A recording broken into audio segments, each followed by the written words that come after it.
नमस्कार दोस्तों, OCA network में आपका स्वागत है। मैं हूं ओमकार चौधरी।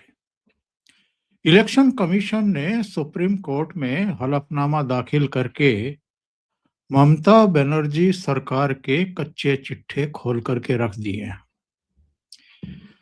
अब कहने को तो राजस्थान में भी, उत्तर प्रदेश में भी, मध्य प्रदेश में भी और गुजरात, तमिलनाडु, छत्तीसगढ़, केरल में, गोवा में, पुडुचेरी में, लक्षद्वीप में, अंडमान में, इन सारे राज्यों में भी एसआईआर की प्रक्रिया चल रही है। बिहार में हो चुकी है। बिहार में कुछ स्वर उठे थे, उसके बाद वहां भी शांत हो गया। लेकिन बंगाल के अलावा आपको कहीं शोर सुनाई पड़ रहा है क्या? शुरू में थोड़ा सा तमिलनाडु में वो लोग भी सुप्रीम कोर्ट पहुंचे थे, हाई कोर्ट पहुंचे थे, लेकिन उसके बाद तो वो भी शांति ही है एक तरीके से। लेकिन ममता बनर्जी की जो बॉडी लैंग्वेज है, ममता बनर्जी जिस तरीके से आपा खोती हुई दिखाई दे रही हैं और काले कपड़े पहन करके सुप्रीम कोर्ट तक पहुंच गई,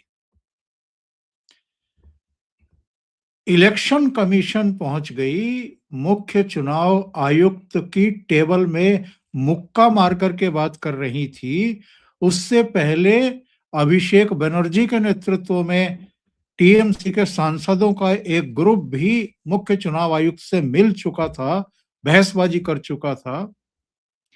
ये इतनी ज्यादा बौखलाहट टीएमसी में और खास तौर से मुख्यमंत्री ममता बनर्जी में क्यों दिखाई दे रही है और इतनी ज्यादा परेशान क्यों है? उनकी बॉडी लैंग्वेज देखिए, उनके भाषण देखिए।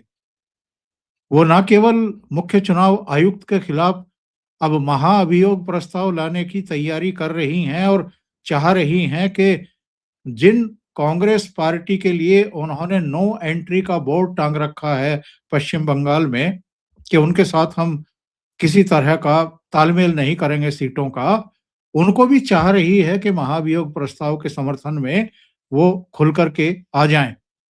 दूसरे दल, वामपंथी दलों से भी सहयोग चाहती हैं और जो अखिलेश यादव की पार्टी और दूसरे दल है उनसे भी। जरा ये पड़ताल करने की जरूरत है, ये समझने की जरूरत है कि ममता बनर्जी 58 लाख मतदाताओं के नाम कट जाने से जो ड्राफ्ट सूची बनी थी उसमें पैमाइश करके, पहचान करके 58 लाख लोगों के नाम हटाए गए थे पश्चिम बंगाल की सूची से। उससे इतनी परेशान? जो हलफनामा सुप्रीम कोर्ट में पेश किया सुप्रीम कोर्ट ने, चुनाव आयोग ने, उसमें मोटे तौर पर कुछ बातें कही गई हैं। जरा पहले उस पर आ जाते हैं कि हलफनामे में कहा क्या। उन्होंने कहा है कि एसआईआर की पूरी प्रक्रिया में पश्चिम बंगाल में राजनीतिक दखलंदाजी की गई है,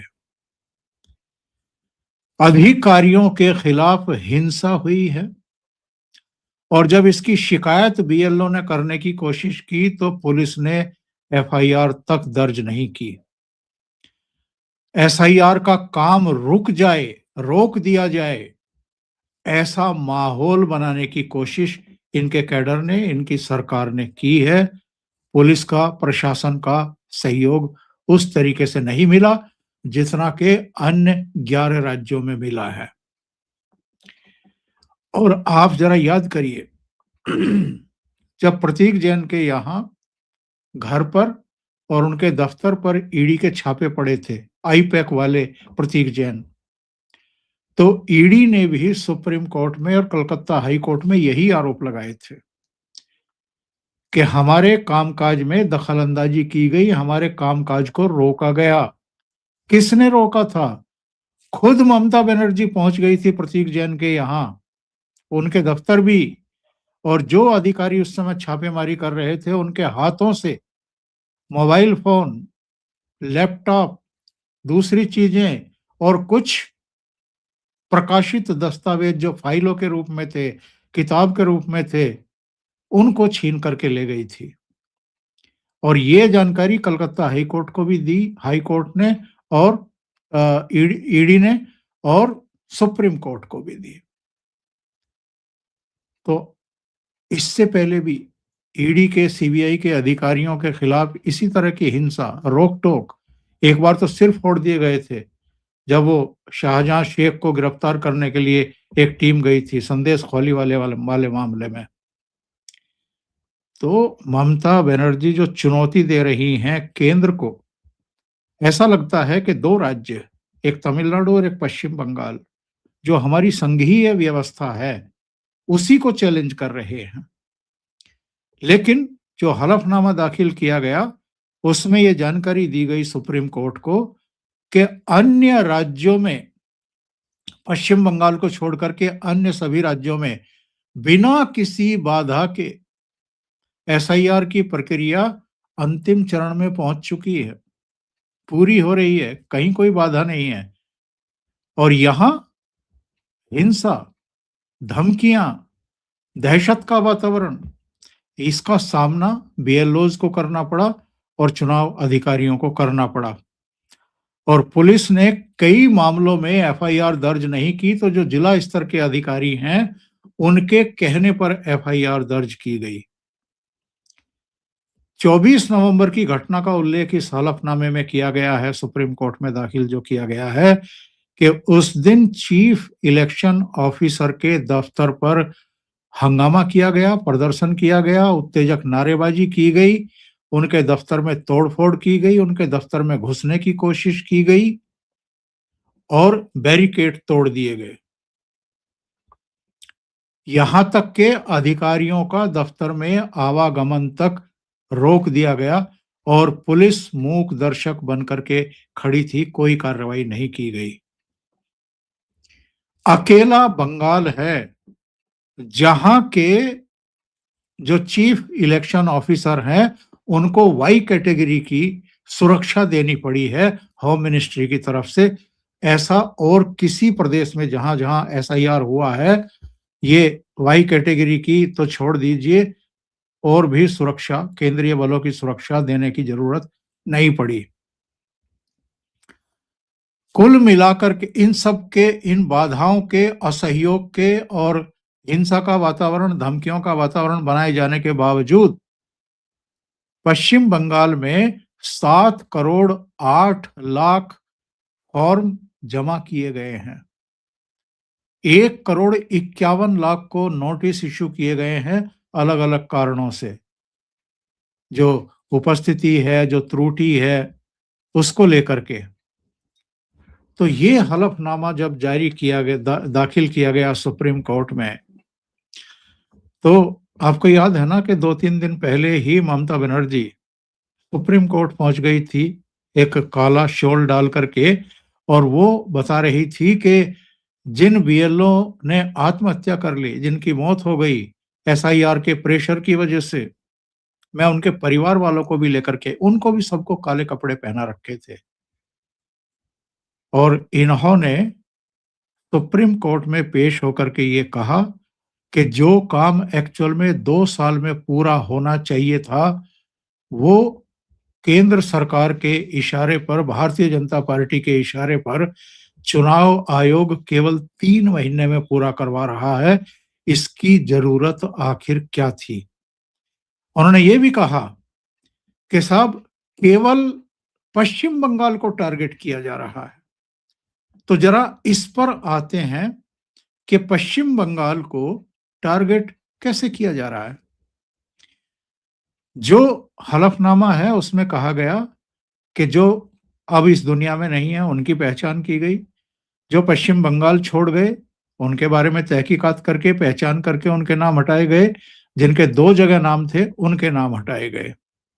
तो यही काम तो अन्य राज्यों में भी किया गया है, तो पश्चिम बंगाल में ऐसा क्या है? अब मैं आपको बताता हूं कि किस राज्य से कितने मतदाता हटा दिए गए हैं। ड्राफ्ट सूची की बात कर रहा हूं, अभी फाइनल सूची आनी है। राजस्थान में 41,85,000 नाम हटा दिए गए।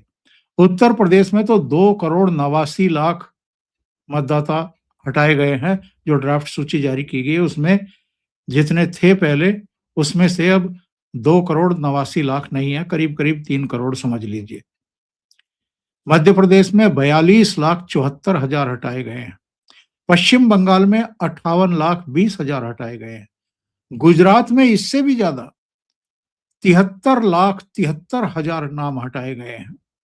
तमिलनाडु में 97,00,000 नाम हटाए गए हैं। छत्तीसगढ़ में 27,34,000, केरल में 24,00,000 और गोवा, पुडुचेरी, लक्षद्वीप, अंडमान ये बहुत छोटे-छोटे राज्य हैं। यहाँ मतदाता भी बहुत कम है। तो गोवा में 1,00,000, पुडुचेरी में 1,00,000 हटाए गए, लक्षद्वीप में 1,600 ही वोट हटाए गए, अंडमान में 64,000 हटाए गए। तो ये कैसे कह सकती हैं कि अकेले पश्चिम बंगाल को ही टारगेट किया जा रहा है? और केवल सुप्रीम कोर्ट में इलेक्शन कमीशन ने इनके कच्चे चिट्ठे खोल करके सामने नहीं रखे हैं। प्रधानमंत्री नरेंद्र मोदी भी जब राज्यसभा में बोल रहे थे राष्ट्रपति के अभिभाषण पर, जो धन्यवाद प्रस्ताव उस पर चर्चा हुई थी उसका जवाब देते हुए, तो उन्होंने भी ममता बनर्जी सरकार पर जम करके हमले किए। अपने यहाँ गैर कानूनी नागरिकों को बाहर निकाल रहा है। हमारे देश में घुसपैठियों को बचाने के लिए अदालतों को तब तक प्रेशर पैदा किया जा रहा है।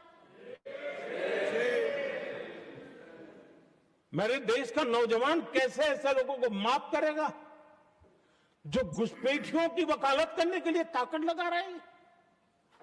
और घुसपैठिए मेरे देश के नौजवानों के हक छीन रहे हैं, उनकी रोजी रोटी छीन रहे हैं, आदिवासियों की जमीन छीन रहे हैं, बेटे बेटियों की जिंदगी पर खतरे पैदा हो रहे हैं। लेकिन उनके लिए महिलाओं पर अत्याचार होते रहे। सत्ता नीति के सिवा कुछ करना नहीं। प्रधानमंत्री नरेंद्र मोदी ने खुलकर के ममता बनर्जी पर आक्षेप किए, अटैक किए और ये साफ तौर पर कहा कि जानबूझकर के घुसपैठियों को बचाने के लिए ममता बनर्जी सुप्रीम कोर्ट तक पहुंच गई हैं, अदालत तक पहुंच गई हैं। तो जो बॉडी लैंग्वेज है, जो ममता बनर्जी का तौर तरीका है, जिस तरीके से वो अब मुख्य चुनाव आयुक्त को ही हटाने के लिए महाभियोग प्रस्ताव लाने के बारे में सोच रही हैं, इससे आप समझ लीजिए कि उनको अपना भविष्य क्या दिखाई दे रहा है। और ममता बनर्जी क्या ये नहीं बता रही हैं कि जो अब इस दुनिया में नहीं है, या जो जिनके 2 जगह नाम है, या जो बंगाल छोड़ करके चले गए, इनके बल पर ही खेल किया जा रहा था। इनके नाम हटा दिए गए तो वो बर्दाश्त नहीं कर पा रही हैं। अभी के लिए इतना ही। बहुत बहुत धन्यवाद। अगर आपको ये चैनल और इसके कंटेंट पसंद आ रहे हैं तो लाइक करें, कमेंट करें, वीडियो को शेयर भी करें। अभी तक अगर आपने ये चैनल सब्सक्राइब नहीं किया है तो सब्सक्राइब कर लें। साथ में लगे बेल आइकॉन को दबाना ना भूलें ताकि आगे आने वाले वीडियो और उनके नोटिफिकेशन आप तक पहुंचते रहें। बहुत बहुत धन्यवाद। नमस्कार।